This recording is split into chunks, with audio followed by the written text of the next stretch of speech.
Revisionist history, yeah. Matador. Revisionist history, yeah. All rights reserved. All rights reversed. It's nothing personal. It's just business. Matador. Revisionist history, yeah. Matador. Revisionist history, yeah. Did you know that Ira played with Tim Heidecker the other night? And I don't know how you would know. Well, you might know. No, I did not. Yeah. We're recording, right? Oh, Okay, good. So, Sorry. and where did that take place? at Bowery Ballroom. Oh, okay. Yeah, And this was his band. his band and His band that he met the day before. Yeah, Well, Chuck Berry can do it. sure. I mean, similar levels of. I think they knew his musicianship. songs better than Chuck Berry's bands somehow. Knew Sweet Little 16. Oh my God! And then, was that fun? Yeah, it's really fun. I only played on one song. Had you met him before? Oh, Tim? Yeah. Yeah. Okay. Yeah, we've known him. We've known Tim for a long time now. George and Through I Bob met Odenkirk, I through guess. Bob Odenkirk. Yeah. We were out in LA. We got in touch with Bob and he said, "Oh, Tim and Eric are doing a thing tonight. You want to come?" It's like, "Okay." And so we just kind of imagined ourselves sitting in the audience watching it, but there was no audience. So we were just like literally on the show. It was like when they were doing like some kind of web show in addition to awesome show, great job. But like all those, the David, Oh God, what's his yeah. name? Liebhart and Oh yeah, he kept coming up and saying weird things to me, not surprisingly. They go, ignore that guy. Don't worry about it. Well, hey everybody, we're listening to episode number 2 from the second season of the Matador Revisionist History podcast. I'm your host for this episode. My name is Gerard. I'm filling in for our friend Matt Sweeney, who couldn't make it today due to scheduling conflict, or so he claims. So he claims. My suspicion is that there is some kind of long-standing, like Trenton Hoboken beef that he doesn't want to go public with, but maybe we can talk about that more later in the show. Do you guys ever have any bad experiences playing with Skunk? No, I mean, not that I'm Skunk, aware. Skunk, good. Skunk the band, not an actual skunk. Yeah, I don't think we ever did play with Skunk. No. what did they? When did they exist? A long time ago. Yeah. A long time. Late 80s. At the- Mid to late, right? Yeah. Okay, so we did overlap. Dawn of creation of rock. Yeah. Okay. Well, Never we'll save that for played the end of the show. Okay. We don't want to give the best parts away, but I'm blessed to be joined today by Georgia, Ira, and James from the very popular rock and roll band Yo La Tengo.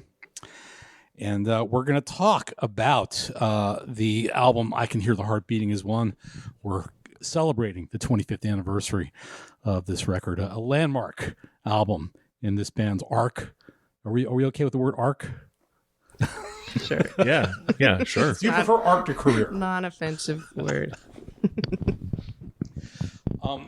I think for a lot of people, I mean, both friends of mine and people I really can't stand, this is one of their I favorite. forgot about your interviewing style.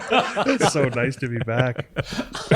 This is I mean, I think this is a lot of people's favorite Yo La Tengo record, and this was absolutely an album that I think showed the world the breadth of what you're capable of stylistically. I think it's a record that, in terms of just the sheer quality of the songs from start to finish, it's about as undeniable as it gets. And before we start getting into the details, I know that you are not the sort of band that tends to look back or rest on your laurels so much. But a quarter century later, how do you feel about this record and where it sits in your canon? I feel good. It's a nice day. Everything you said is completely reasonable. I think it's funny because we know this is considered, a key part of the arc. And so, like, if after a show somebody is, if we're at the merch table and someone's asking, like, I don't have any of your records, which one should I get? It's like, we know this is the right answer, whether we feel that way or not. We know we're supposed to recommend this record. So it's a little, I feel a little bit disconnected from it in that regard because, I know the fact as opposed to feeling it. I still feel super connected to it in that all of the songs, except for the one song that we've never ever played live, are still played all the time. Like they're just kind of they're kind of just at arm's length. So and like after playing them for 25 years, like some of them are almost exactly the same, and then some of them kind of stretch and bend in new places, but like I still remember them. I think I remember how they all go. Yeah, it's probably true that it's probably the only record that most of the songs are still, Yeah, played on. probably.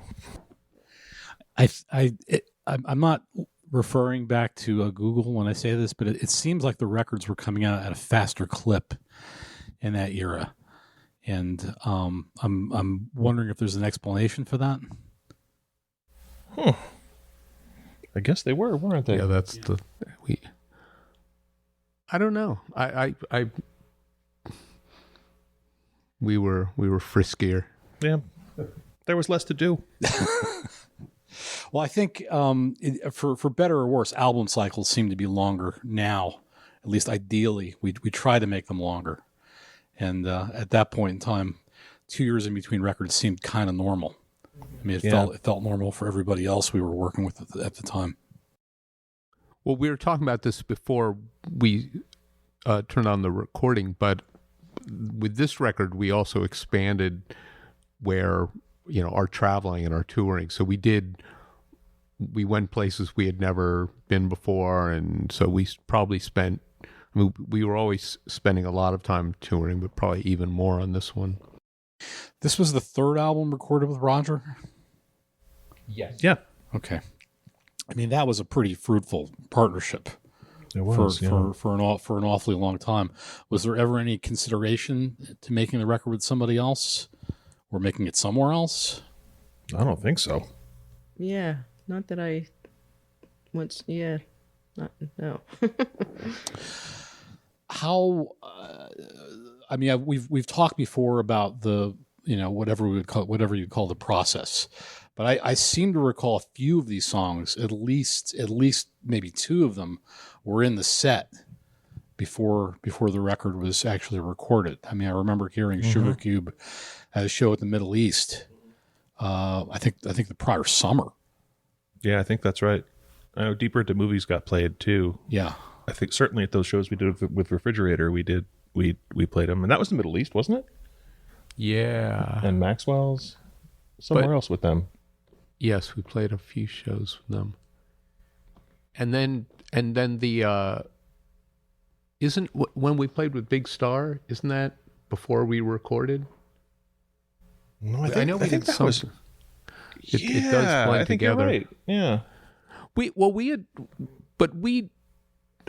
I think one of the things whether I don't know if we learned it or just came to believe it, but that one of the problems with our May I Sing With Me record was that we had played the songs live too much, and so we wanted to increasingly use the recording studio for discovering things. A couple of these songs were all but written in the recording studio, and not play them so much live, so we didn't know how they went. We would discover how they went. And I think probably we had more time to make this record than we had ever had to make a record before. And May I Sing With, not May I Sing With Me, Electro Puro would have been the first time that we ever had an extended period of time to record, like in a lockout where we were there every day and had gone to, like we went At to night, I slept there. That's right. But going to Nashville had been Roger's idea, and I think we were initially a little bit resistant the idea of leaving home, but ended up loving just immersing ourselves in making a record and kind of pushing everything else away. And then this was like that, only more so.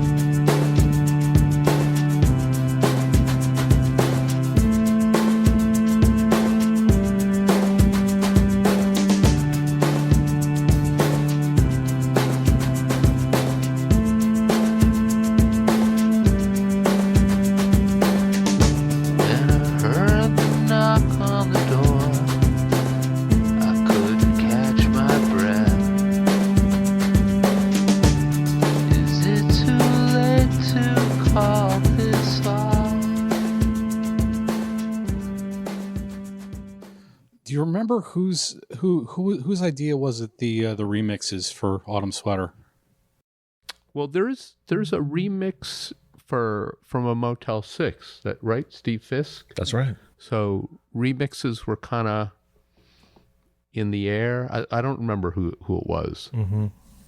Chris Gillespie, maybe? Yes, I was going to say. I feel like he made the music suggestion. And the others were from that record? Kevin, do you know? Kevin Shields and Tortoise. Yeah. But Kevin Shields, you had a long-standing Yes. friendship dialogue with. And Tortoise as well. Yeah, of course. Still haven't met Mike Paradinas.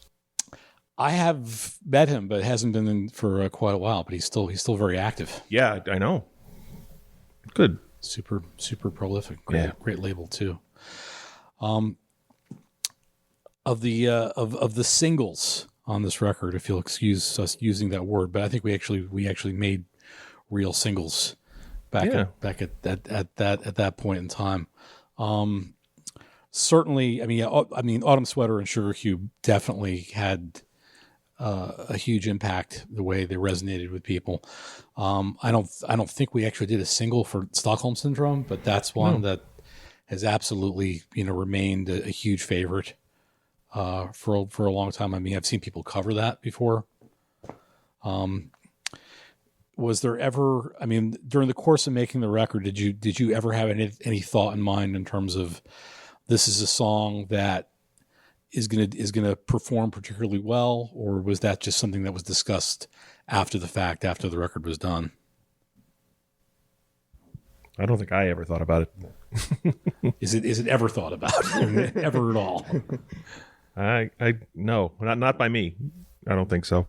The only thing I remember having a conversation after the fact with Matador about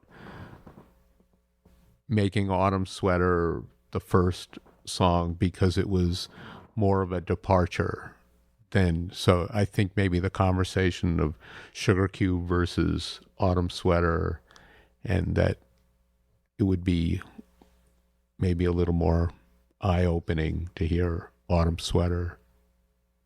So a good way to introduce the record, but I don't think we think about that very much. Whoever made that suggestion was a very, very smart person. The Sugar Cube video is absolutely a lot of people's favorites, and with good reason. Do you remember how the idea for that came about? Well, we had met Bob and David, and this is Bob Odenkirk and David Cross. Yes, and we were big Mr. Show fans. Although I think our first introduction to them was Bob on the Larry Sanders Show.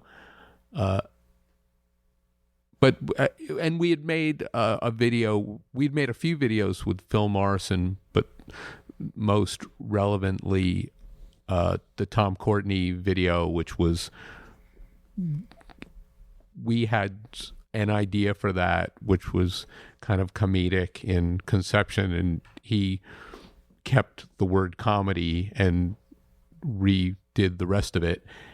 And we had all enjoyed making that video. So I think the idea of doing something funny again was intriguing. And I think, but a lot of that, a lot of the basic idea, including that there would be dialogue that we would just like talk over the song, originated with us. And then again, Phil and Joe Ventura just took it from there, and Bob and David.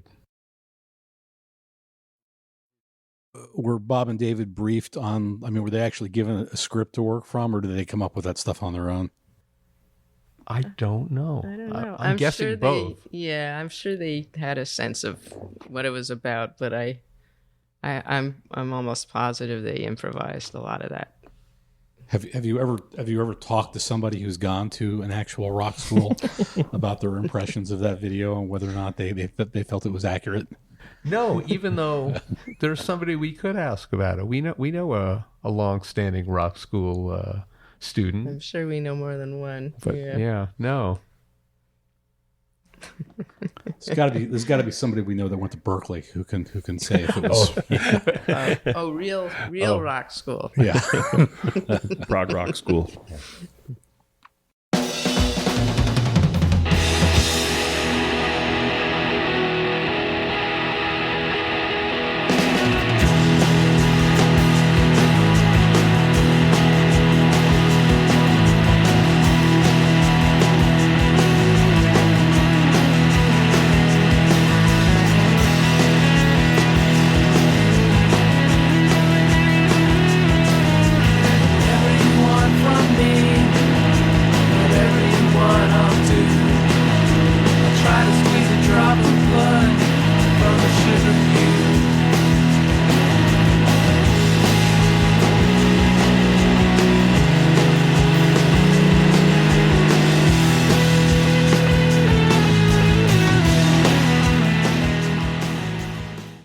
During that, it's hard to compare then to now, because there's a lot of things different in terms of the way people listen to music, the way they find out about it, the way information is exchanged.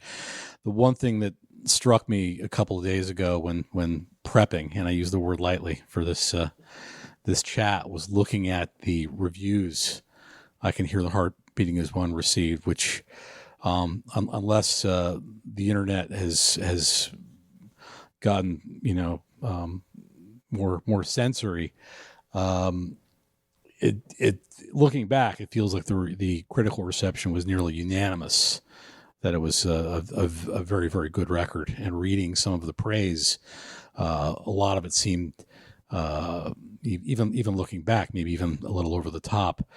And I guess the thing I'm curious about was I know from conversations we've had before that you don't necessarily pay strict attention to that kind of thing, but looking back on it now, was that gratifying, or did it mean anything to you in the overall scheme of things? I think for me at the time, I remember being a little bit freaked out about it, just because it was different. the level of it, or just, I guess the how much attention we were getting at the time, and how positive.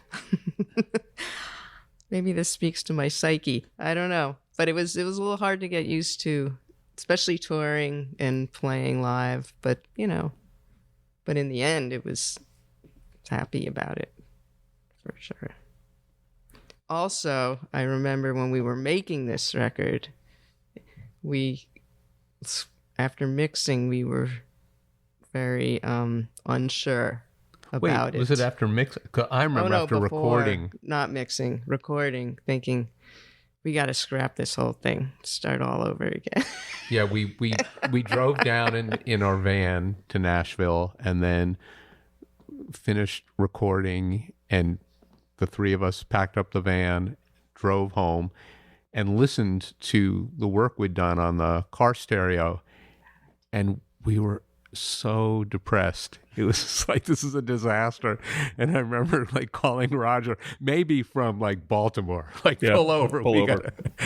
We might have waited to get home, and saying, we've listened and it's terrible. We're gonna have to scrap the whole thing and start again. And he was so calm. I mean, he's always calm, but usually calm, and said, okay, well, if that's what we have to do, that's what we'll do. But why don't you take tomorrow off? Why don't you get out of the car?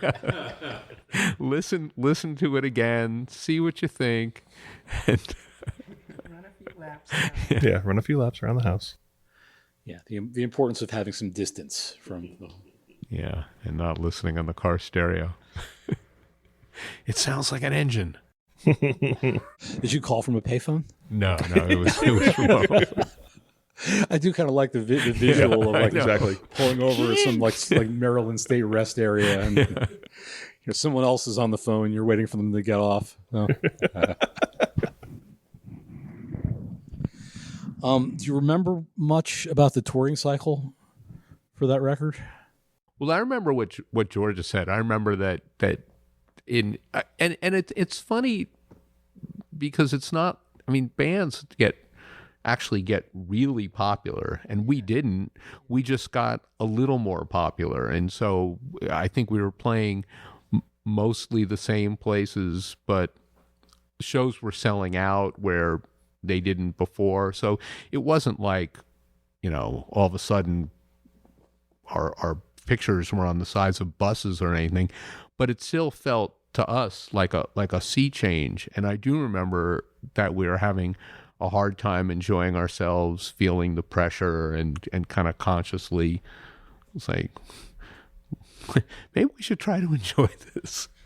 Yeah, we were rolling all the time and going back and forth to like playing festivals in Europe and stuff that we hadn't been asked to play, or actually had been asked not to play previously. Now they were asking us to play, and went to that big trip to the long, like the 2-week trip to New Zealand, which ended in Japan, and there was, and then there was one, didn't we? I don't know, maybe it was a different tour where we were on tour in the U.S., flew to England to do a festival, then flew the next day to Seattle. That may have been like one of the first times we did that. Yeah, because I think we did it. We did that more than once. That's crazy. Yes, That's absolutely crazy. It was, I guess, having not thought about it, I could say, it's just pretty fun actually. Now I could say that. I was exhausted. Is that when we were broken into? Yeah. Oh, that didn't help. No. That was earlier. Okay. That was the Electric previous Hero. record. Yeah. Run On. Yes, that's right. In that 97 tour, that was Barbara Manning the support on that tour? Barbara did a bunch of those shows, like the West Coast. I think she did the whole USA. Maybe. Yeah, that's right. We did a bunch of shows in Europe with the pastels. I forgot who else. Everybody.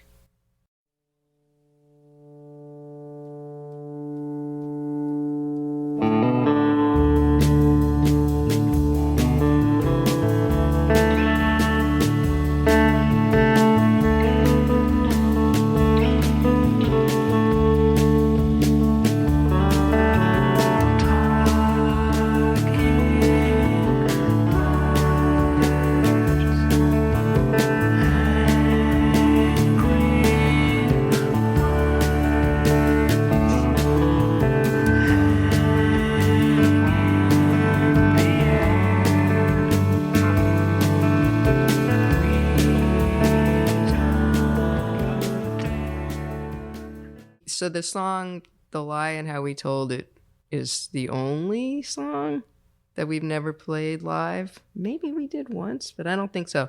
But we did work on it. We did try it, and we just couldn't pull it together. I don't know what it was. Well, I do know it. that its working title was the Hard Singing Song. So it had an ambitious vocal arrangement, or at least ambitious for us. And I think the rubbing your head, patting your stomach aspect of it, to sing it and play it at the same time, proved too much for us. But Annie Hayden covered it on when Merge did some It's like a anniversary. 10th anniversary. They asked different people to compile mixes from the Merge catalog, and one of the people they asked was Georgia, and I think each mix also included one new song by a Merge artist, and maybe Georgia asked Annie to do something, and it was Annie's idea to do that song that we had never played. You guys do know why we call it the Matador Revisionist History podcast? Has that been discussed? No, probably not. So the whole title for it, it's a nod to the fact that we're essentially trying to revise history in a way that's more sort of self-serving and complementary to the record label. That there's actual history, but then there's the new history that we're going to rewrite, that the label and maybe occasionally the artists come off better in the process, but most of the time, all for it. Most of the time, the record label. Let's talk a little bit about the artwork to the record. Is there anything you want to say about the front and the back cover? Well, like a lot of things, it was an accident.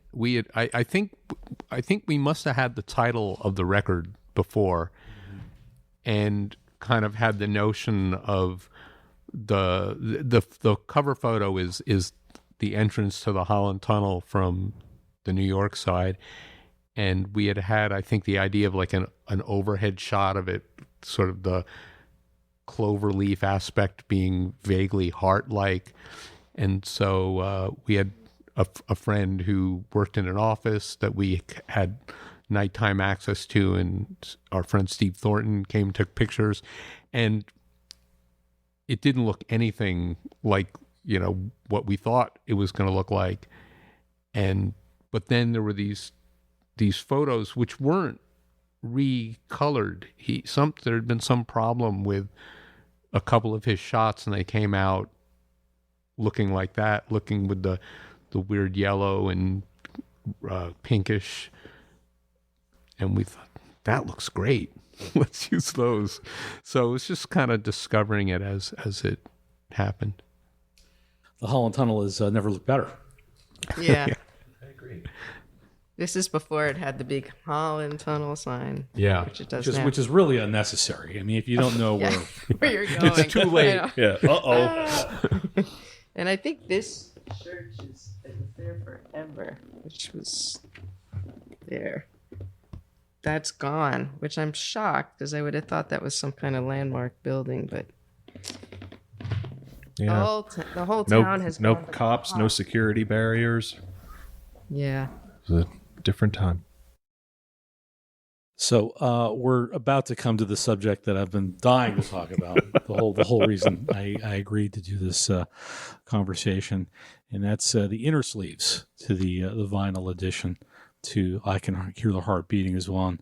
Some of the younger listeners, perhaps those under the age of 100, may not recall that there was a point in time that record labels would do an inner sleeve where they would essentially be advertising their own wares. Either the years where Warner Brothers would have a Lost Leader compilation record for 99 cents or $2, or just a catalog of everything they'd put out for the previous couple of years. I'm not sure if we ever attempted anything like that. We may have done a paper catalog a few times on some of the early records, but we never did like a full-on sort of stock inner sleeve. So I think in our case, we were inspired a little more by Atlantic and RCA and was like London, the ones which actually had the Atco. record covers, where the Warner Brothers stuff were these. Yeah. Well, it was an amazing idea, and the stuff that you guys came up with for the bands, the descriptions, the record cover artwork. I mean, I would say this is a pretty massive achievement, almost on the level of the album itself. Not quite nearly there. But I think it took us just about as long to work on that as it did making the record. Well, and all like thanks to Marco, who, when we told him, Marco, the art director at Matador at the time, when we presented this idea to him, I think the only reason he didn't kill us was because he wanted to cry and he didn't know which one to do first. That always so overworked, and the idea that we wanted to do not one but 12 more record covers, but then dove into it. We kept telling him He was really excited. He would blow them up to full size on the computer screen and say, "Oh, there's still a little flaw here." We're like, "It's only going to be 2 inches," or it's like we're okay with that. He says, "No, we got to make it better," and he worked so hard on it. It was so much fun. One of these titles in particular proved to be somewhat controversial, and I'm not sure if you remember the exact story, but I'm referring to the fictitious compilation record, "Elevator to the Brain Hotel," a tribute to Brian Brain. Okay, well now I'm going to have to do more of the talking. At the time you were putting this together, and you were in the office a lot during that period. You were working with Marco on this for several days in a row. But you came to me and you said, "Well, we're one of the records is this Brian Brain tribute record." For those who may not remember, Brian Brain was the solo project of Martin Atkins, former Public Image Limited drummer who later went on to run the Invisible label, played with a number of doomy, scary bands that we all know and love. But the problem was we couldn't remember enough songs. We couldn't remember enough Brian Brain songs to round out the description. I mean, you remembered that there was a Gang of Four cover, but beyond that, it was difficult to remember more than 1 or 2 songs. So I had the bright idea that maybe you should call Invisible Records and pretend to be a student journalist fact-checking an article. I don't remember this at all. And you did actually call Invisible Records, and they were of no help whatsoever. They were just like, we're kind of busy running a real record label over here, and they promptly hung up the phone. And this is where the story gets really weird. About half an hour after that happened, I got a phone call from Martin Atkins, and I think you were in the office when he called. And we were immediately terrified. Like, how did he? I mean, I don't know if they had caller, if there was caller ID. There must have been caller ID in 1997. But it was like, how did they figure it out? And I pick up the phone, and Martin is very, very upset. You can hear the anger in his voice, and he says, "I thought we were friends. I don't understand how you could do this to me. This is completely beyond the pale." And I'm baffled. Like, how did they have a hidden camera in the office? How could he possibly have figured it out? It turned out it was something completely unrelated to this. He had no idea that we were plotting or planning this, and to this day, he still may not even be aware it happened. Well, what did he think was? Yeah, what did Railroad Jerk do to Martin? What did you do, Gerard? Okay. This for once I'm not to blame. We were Matador was manufacturing and distributing Crypt Records in those days. Tim Warren's fantastic garage punk label, and we were trying to get their records out through our stores and distributors at the time, and that required what we in the business like to call a one sheet that describes all the attributes, all the selling points and whatever. And Rusty had explained this to Tim, and Tim was never sending us any information for a one sheet. And finally, after a long and contentious phone call, Tim says, "Why don't you just send me one of the one sheets that the other labels uses, and I'll figure it out." So she faxed him an Invisible Records one sheet, I think for the Revolting Cocks or My Life with the Thrill Kill Cult or whoever. And Tim essentially takes a magic marker, crosses out, Revolting Cocks, writes in Dim Bob and the Deficits, and that's the one sheet, which at that moment, unbeknownst to me or yourself, is being faxed to record stores all over the country. So it took like a matter of moments before Martin Atkins became aware of this and completely hit the roof. Did you say, He should have been Martin, flattered. Martin, while I've got you on the line, can I ask you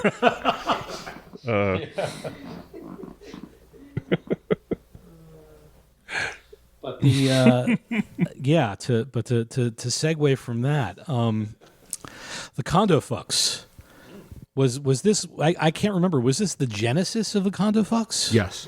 No. what? The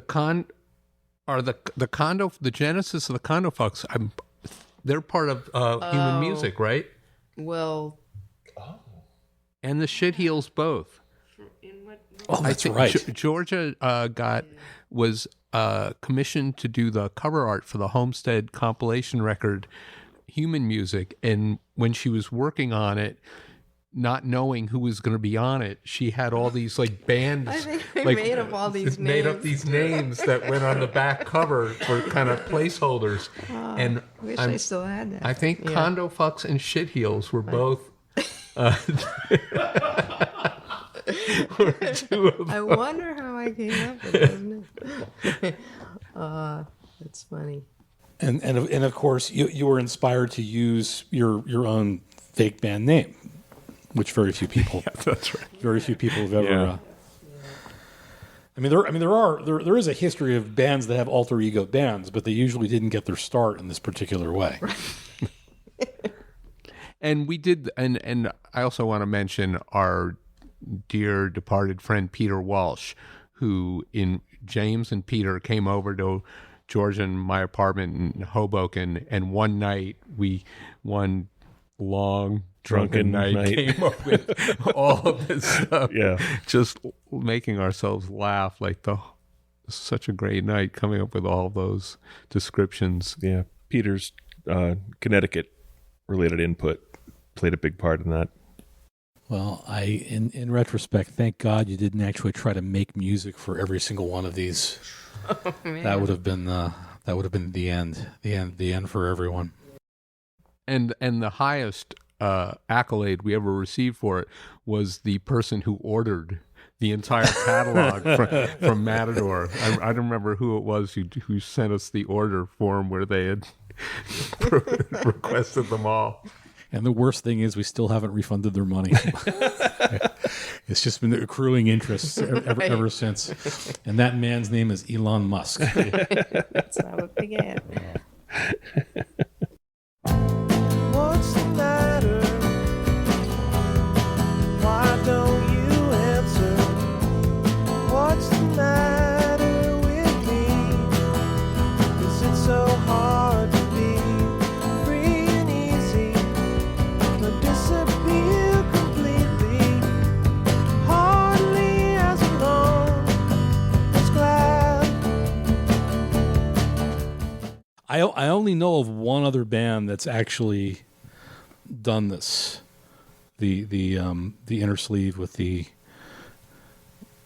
fake catalog of the fake bands. Prison Shake did that for their last double record, which was many years after this. I'm pretty sure. I'm pretty sure they've seen it, but. Well, Sir Christopher Gerard made an appearance last Hanukkah as part of the poster we did to promote the shows. We brought that name back as the producer of. I think we call this the Yola Tengo multiverse.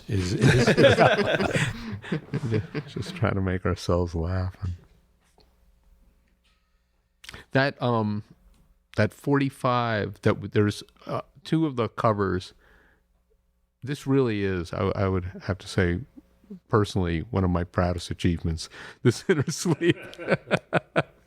But they're right, because two of the covers are the same, just one with like glasses drawn on it or something. Right. And that 45 is a real gem. The Rebels. The actual. Yeah, the one we took it from. Yeah. Mick Smiley turned out to be a real person on the soundtrack to the motion picture Ghostbusters. He has several songs. Is that right? Yeah, he's a real person. Well, he's not that real person, Was but that he is a real So person. Peter Walsh, did he come up with that? I don't can't remember where Mick Yeah. Smiley came from. Well, it's good to know that Mick Smiley has got a thicker skin than Martin Atkins, or at least smaller rabbit ears. Best served cold. Yeah, we did. I think for the merch bundle for "I Can Hear the Heart Beating" is when we're doing a sweatshirt, the McKinley Rock Academy sweatshirt.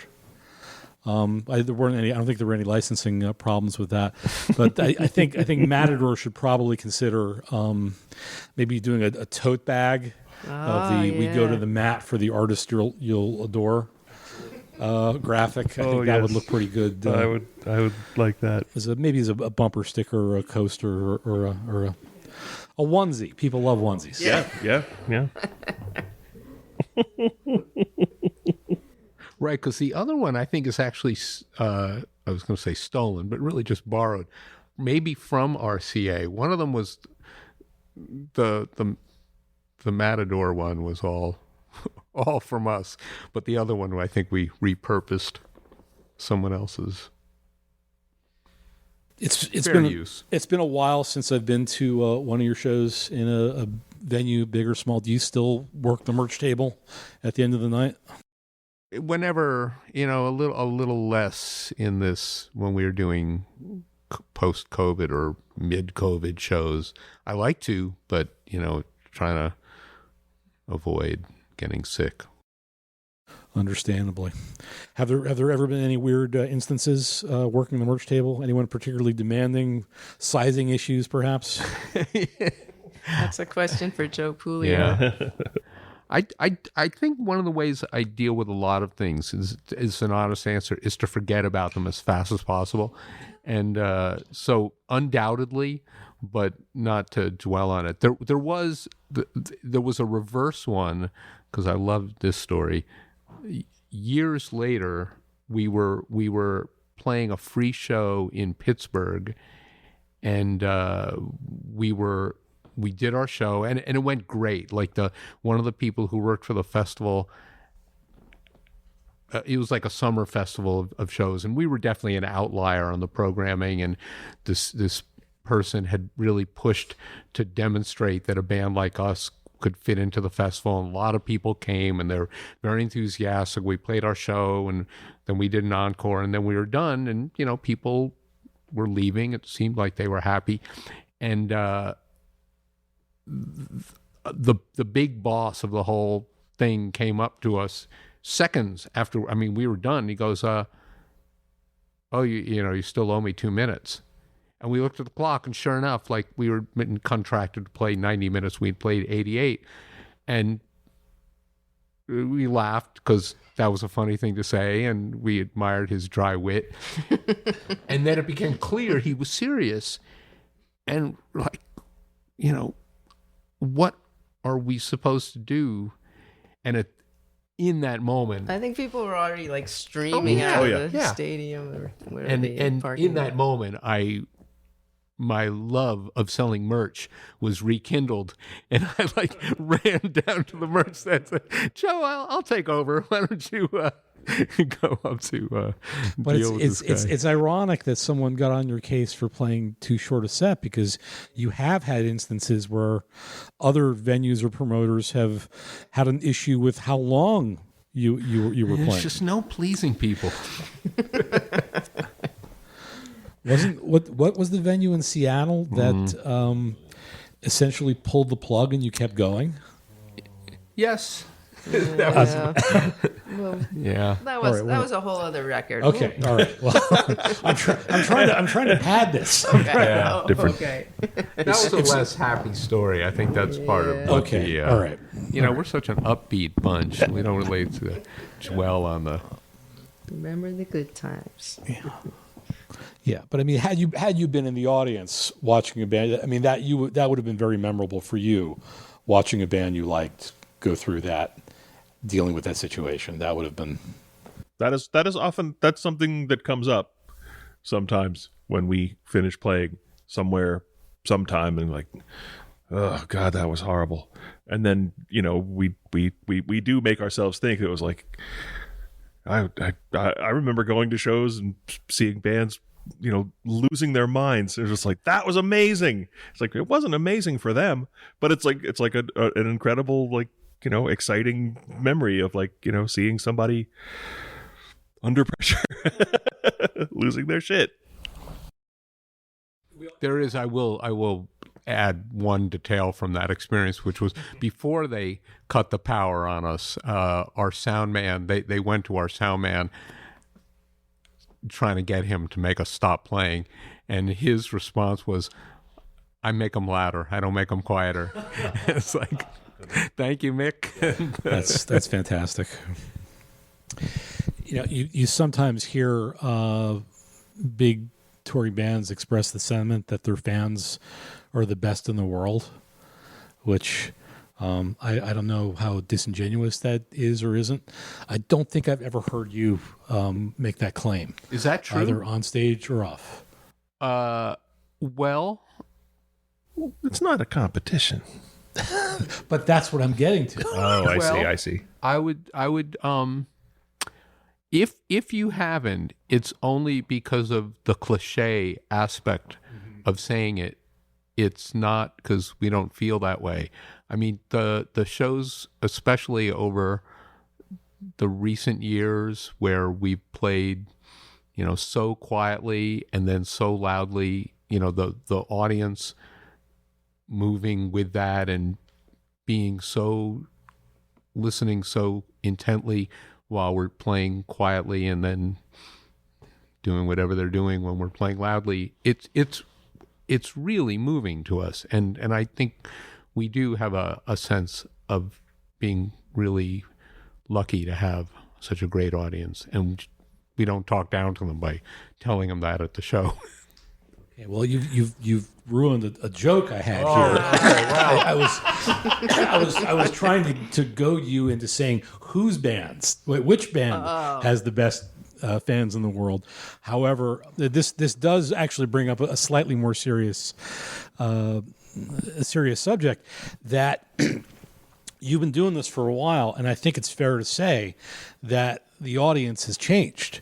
It certainly has gotten bigger worldwide, but some of the folks that were going to see you very early on when you were recording for Coyote, when you were playing early on at Maxwell's, some of those folks are still there, some of them aren't. But the audience has absolutely grown in a lot of different ways over the years at the same time that you've made almost zero concession to any of the things you would typically do to grow an audience other than make records and tour. And I was wondering how you felt about that, given that, again, I mean, I feel like most bands, and I'm not specifically referring to bands on this label, I just mean bands in general, will run over their grandmother if it means, you know, a little bit more attention of any sort. You've sort of done things the opposite way, but it's actually worked out even better. Reverse psychology. I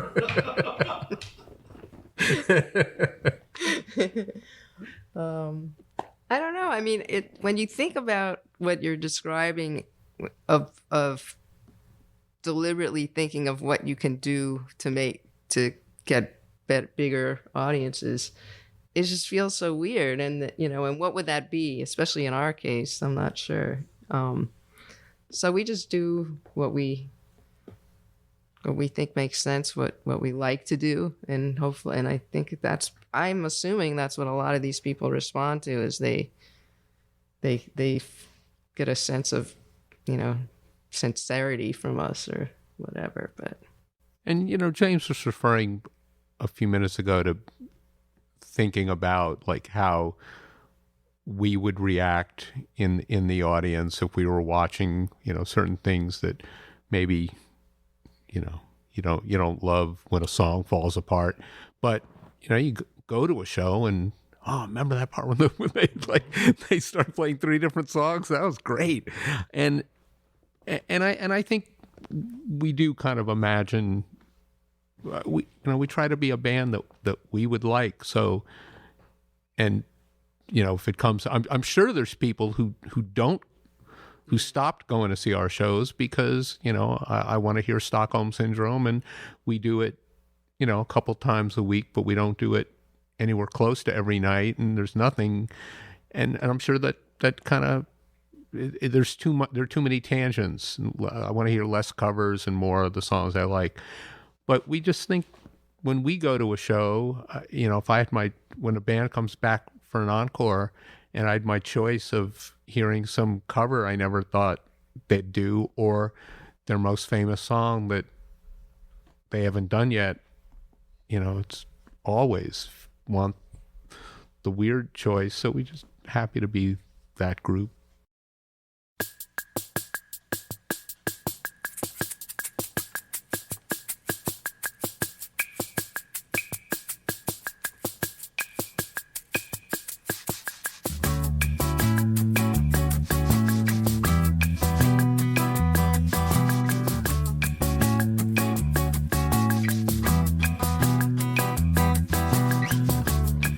In crowded bars,